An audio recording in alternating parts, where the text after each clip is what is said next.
Hello, today let us discuss about shock, the different types of shock, causes, signs and symptoms and treatment of shock. Shock is a life-threatening condition that occurs when the body is not getting enough blood flow that contains oxygen and nutrients. It is an inadequate perfusion to the tissues leading to an imbalance between oxygen delivery and the demand. It affects the functioning of all the tissues and this imbalanced state leads to poor tissue oxygen delivery. There is transition from aerobic to anaerobic metabolism happens.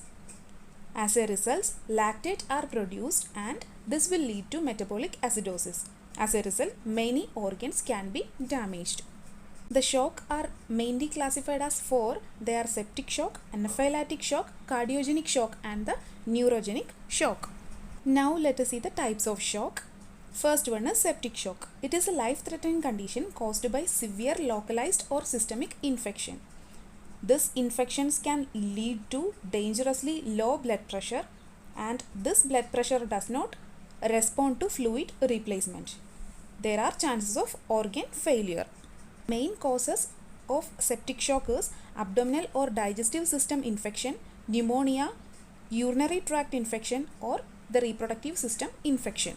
The symptoms of septic shock includes fever more than 101 degree Fahrenheit, pale and cool arms and legs, chills, decreased urine output, hypothermia, disorientation, mental confusion, fast heart rate, rapid breath, hypotension, stroke, inflammation and organ failure.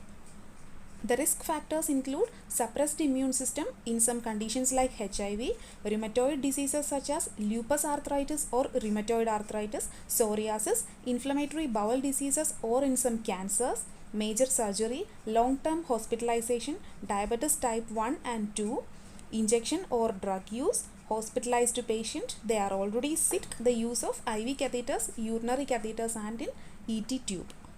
Diagnosis of septic shock includes blood test to know the bacteria in the blood through blood culture, electrolyte imbalances, low oxygen concentration through ABG, low platelet count, excess waste product, abnormal liver and kidney functions. And the urine test include CUE and urine cultures, wound secretion test if there is open wounds which looks infected and spinal fluid tests, X-ray, CT scan, MRI and USG for the organ dysfunctions. The complications of septic shock includes abnormal blood clot, heart failure, renal failure and liver failure, loss of portion of bowel and the extremities.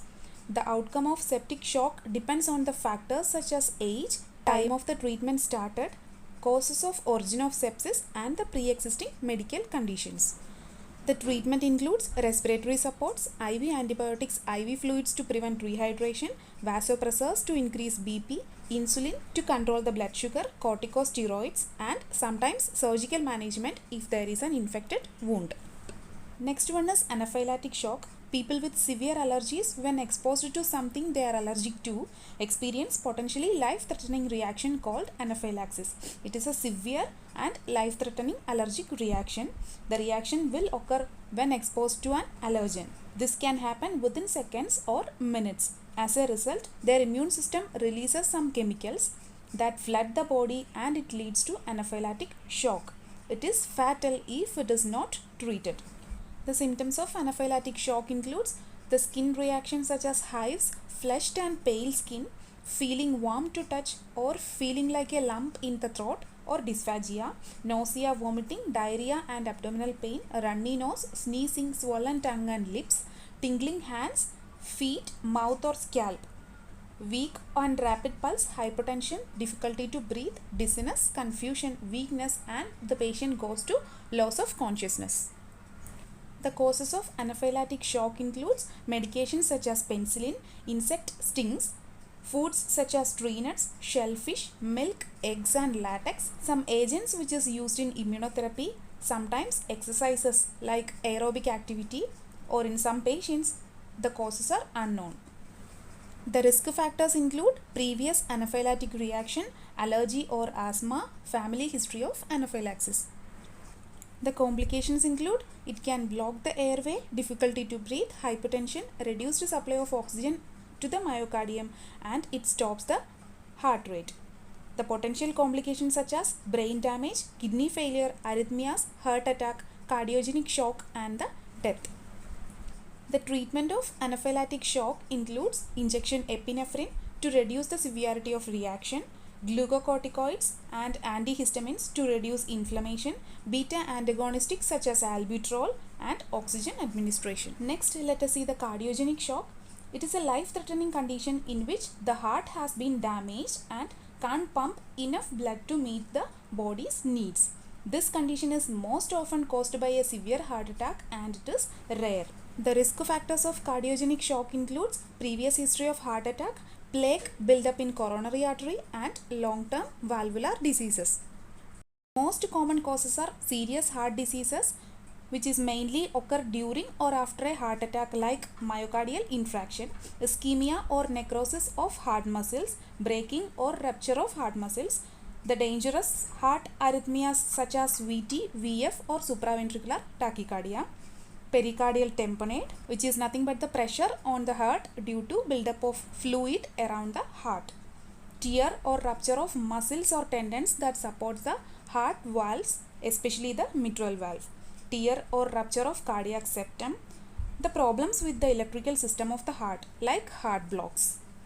The signs and symptoms include sweating, cold extremities, rapid and weak pulse, chest pain, low or absent urine, shortness of breath, confusion, anxiety, fatigue, fainting, dizziness or unresponsiveness.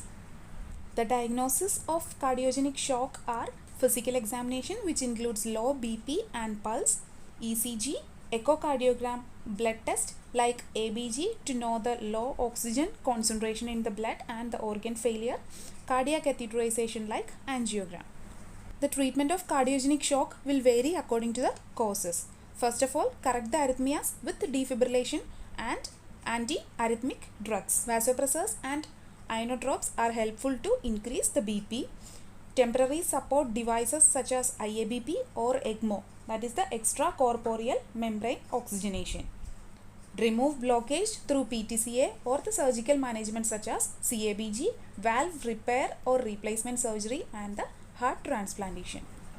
The prevention of cardiogenic shock includes lifestyle modification such as cessation of smoking, reduce obesity, increase the exercise and healthy diet. Also, control the BP and cholesterol level. Complication of cardiogenic shock is heart attack, liver or kidney failure, stroke, and the brain damage. I hope you understand this video. If you like the video, please like, share, and if you want me to update any new topic, please comment below. And don't forget to subscribe my channel and press the bell button. Thank you.